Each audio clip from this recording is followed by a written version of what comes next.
If Trump hits Iran's power grid even once, could that single strike set off a chain of blackouts that ripples across the entire Gulf in a matter of hours? As Tehran threatens to turn the Gulf dark, is Iran now openly signaling that any attack on its power network will be met with a region-wide blackout campaign? And by publicly naming power and desalination hubs in Saudi Arabia, the UAE, Qatar, and Kuwait, is Tehran drawing a target map for the next phase of this war?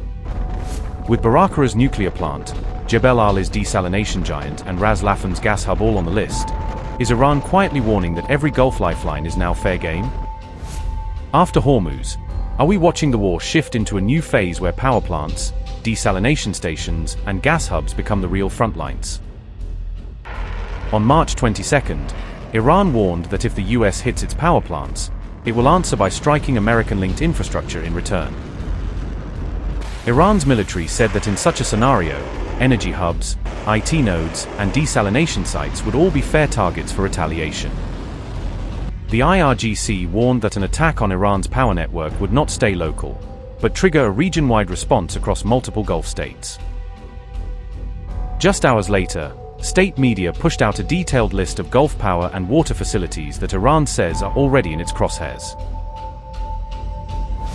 Near Al-Khobar, Iran highlights a major gas-fired plant with more than 4,000 megawatts of capacity as a prime potential target. It also flags Ras Tanura in Sharqiya province, a key oil hub tied into wider power and export infrastructure networks. In the UAE, the list starts with the Barakah nuclear plant in Abu Dhabi, which generates around 5,600 megawatts for the grid. It then points to the Jebel Ali complex, where gas-fired generation is tightly coupled with huge desalination systems that supply water. Iran's media also name-checks the Mohammed bin Rashid Solar Park, one of the largest solar energy projects anywhere in the world.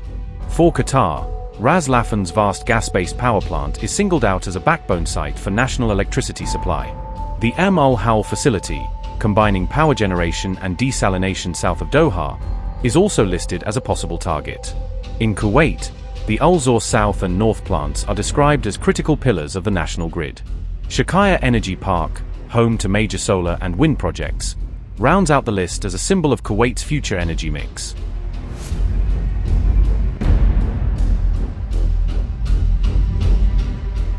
Tehran's blackout threat followed Trump's vow that he would hit and obliterate Iran's power plants if Hormuz remained shut. He promised to go after various power plants, starting with the biggest one first, making electricity a declared war target. Trump then gave Iran a 48-hour deadline to reopen the Strait of Hormuz or face those strikes. His wording has been read as a veiled reference to major sites such as the Damavand and Ramin power complexes. Commentators also noted that Bush's nuclear plant was openly mentioned as a possible target, raising fears of radiological risk. Iran, for its part, operates nearly 100 gas-fired power plants across a sprawling national network, making decapitation strikes hard to complete. Analysts say that hitting Iran's power grid alone would not instantly choke off global oil volumes. But if Iran replies by striking Gulf power, gas, and desalination hubs, the secondary effects could unleash a full-blown global energy crisis.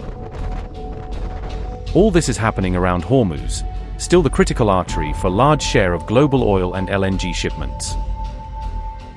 Escalation around energy infrastructure risks knocking out refineries, terminals, and ports that global supply chains depend on. Simultaneous hits on power plants and desalination facilities could paralyze Gulf economies by cutting both electricity and drinking water. Analysts warn that in a worst-case blackout scenario, the shockwaves would spread far beyond Iran and the Strait, into energy prices, trade routes, and domestic politics worldwide.